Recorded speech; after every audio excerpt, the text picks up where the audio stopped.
Bonjour à tous, c'est Rudy pour le blog La Vie Mobile et aujourd'hui je vais vous faire le test du Gladview Alive P1 Pro qui m'a été fourni par toulycool.com.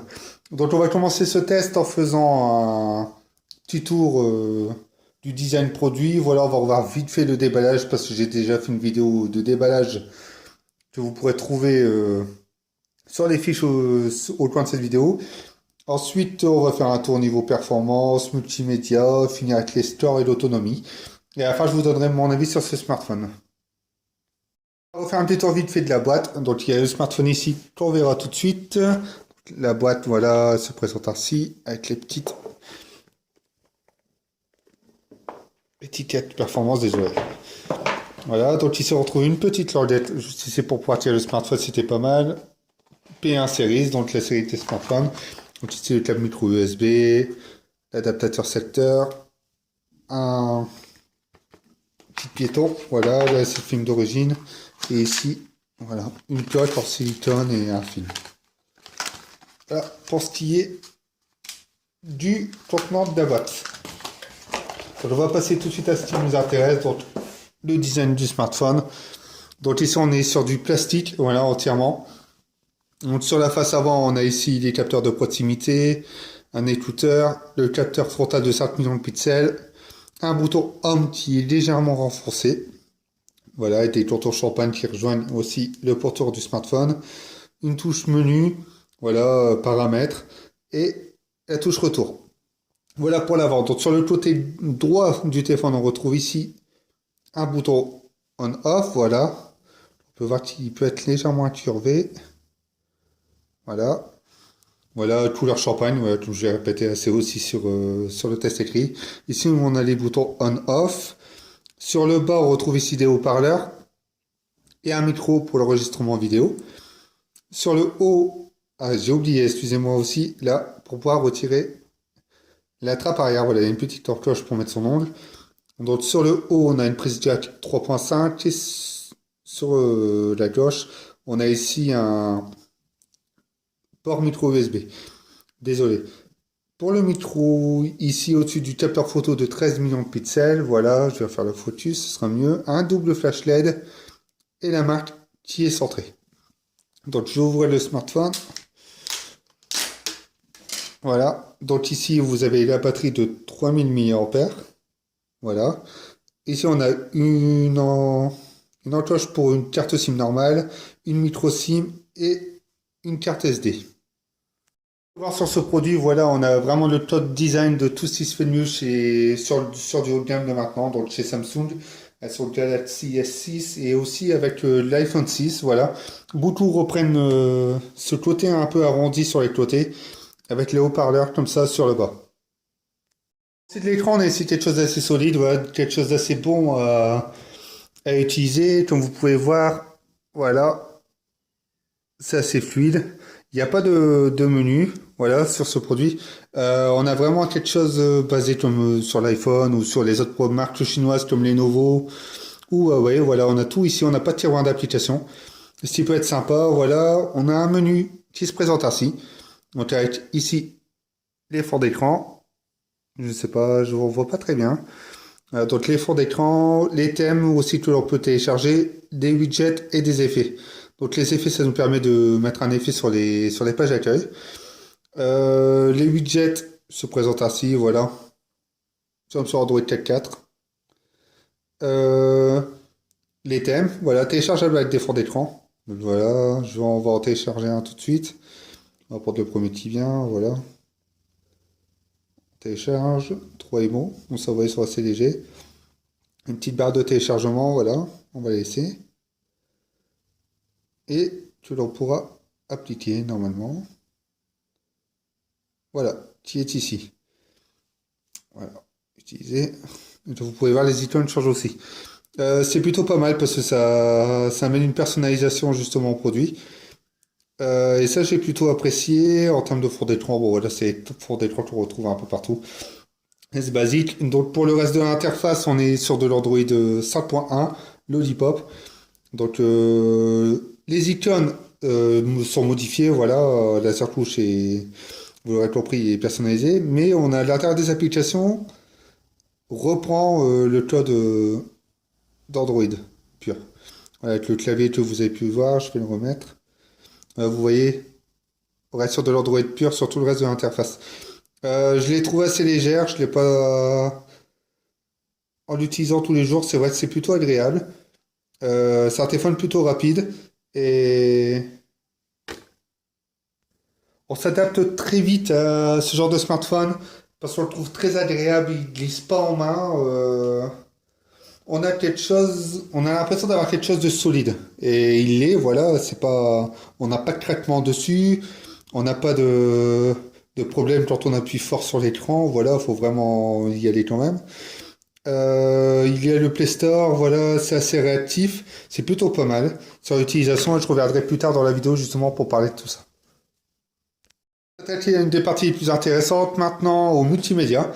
Donc on va commencer tout de suite avec la musique, le film et puis ensuite on va voir niveau cliché, le rendu cliché. Donc pour ce qui est de la musique, c'est plutôt pas mal mais j'ai l'impression qu'il y a un manque de puissance au niveau du haut-parleur. Voilà, je vais mettre ça. Hop, c'est lancé.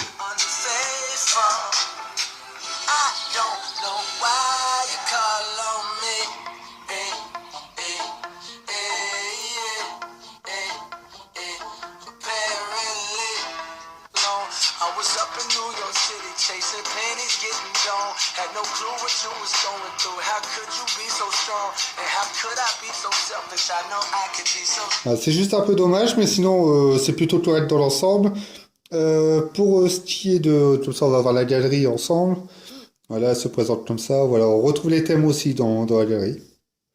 Je ne sais pas pourquoi, mais bon, c'est pas grave. L'album, ben voilà.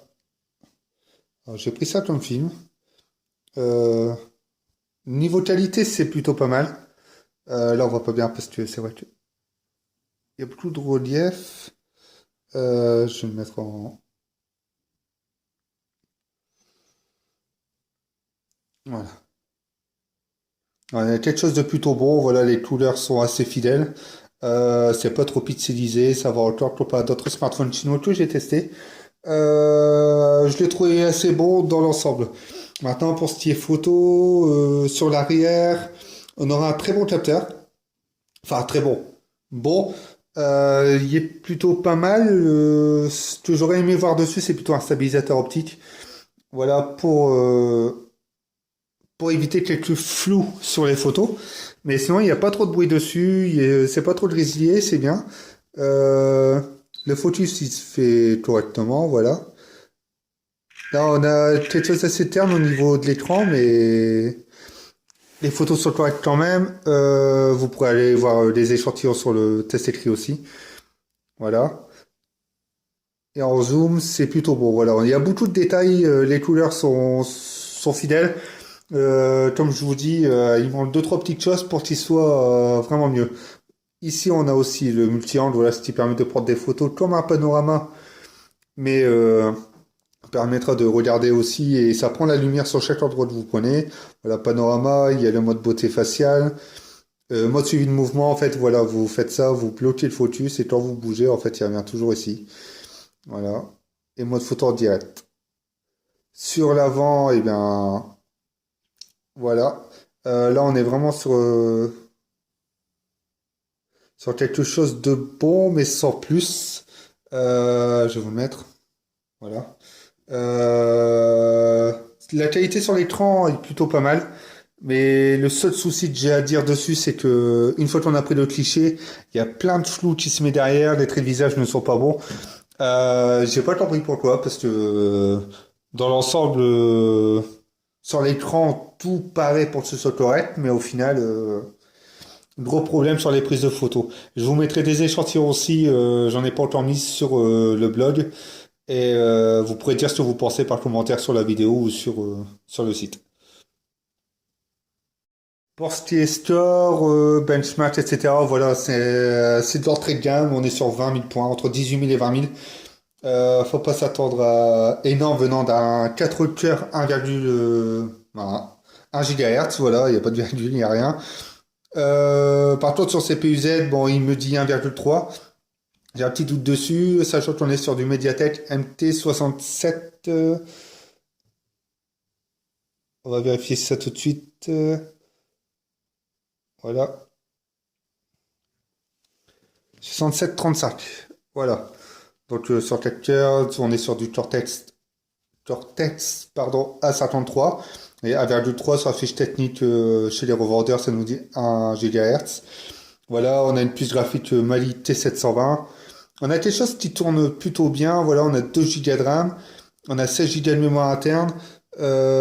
Niveau jeu, j'ai plutôt bien aimé. Voilà, j'ai joué avec le dernier Angry Birds. Et le chargement sont légèrement long, mais vraiment léger. Mais sincèrement, c'est assez fluide et ça chauffe pas trop. Ça chauffe, mais c'est encore raisonnable. Voilà, on n'est pas au point où ça nous brûle les doigts comme sur certains modèles comme chez Xperia, ou des modèles en vert qui prennent vite la chaleur. Là, sincèrement, ça reste correct. Pour ce qui est de l'autonomie, c'est plutôt bon.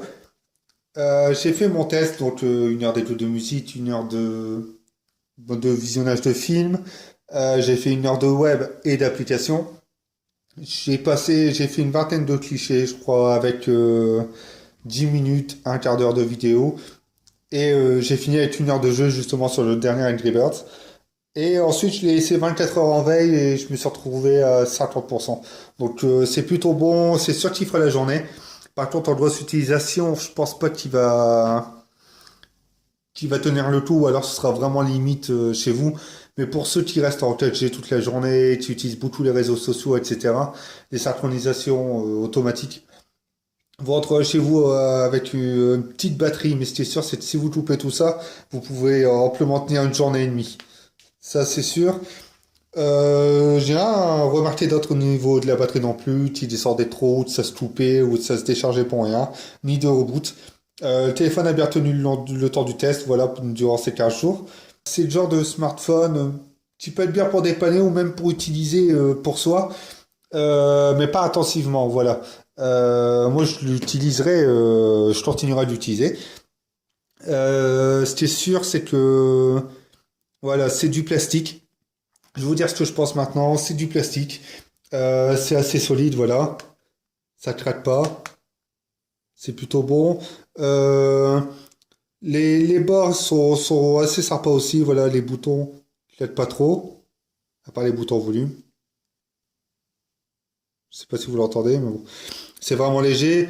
Niveau son, c'est plutôt pas mal. Niveau qualité vidéo, c'est bon aussi. Par contre, pour tout ce qui est photo, voilà, c'est un peu dommage qu'il n'y ait pas de stabilisateur optique sur l'arrière. Et sur l'avant, gros problème entre ce qu'on voit sur l'écran et ce qu'on prend comme cliché. Voilà, parce que même en pleine luminosité, j'ai fait ça sous le soleil, il faisait 30 degrés, je me suis mis hors du contre-jour et j'ai pas compris ce qui s'est passé. Voilà. Je vous remercie d'avoir regardé cette vidéo. Si vous voulez en savoir plus sur le test de ce Blackview Live P1 Pro, je vous invite à regarder mon test écrit. Vous y trouverez des clichés photos, vous y retrouvez plus de screenshots à propos des stores benchmark et de l'autonomie. Si vous voulez le trouver, donc il est chez plusieurs revendeurs, mais moi je vais vous citer Coolitool parce que c'est eux qui m'ont fourni ce smartphone pour ce test. Donc à 110 euros. C'est un smartphone qui vaut le coup, voilà. Je l'ai reçu sous une vingtaine de jours. Donc pour un produit chinois, ça fait un peu long, mais ça va encore. Et si vous voulez en savoir plus aussi, vous pouvez vous rendre sur le site justement du fournisseur pour avoir plus d'informations sur le produit. Je vous remercie. Si vous avez aimé cette vidéo, je vous invite à vous abonner. Je vous invite aussi à aimer Avis Mobile sur les réseaux sociaux, dont Facebook, Twitter et Google+. Et si vous avez des commentaires ou concernant ce produit, sur d'autres produits aussi, dont vous pouvez les laisser sur le blog. Et si vous voulez voir des choses s'améliorer sur la chaîne vidéo, eh ben, n'hésitez pas et je prendrai en considération ce que vous me dites. À bientôt.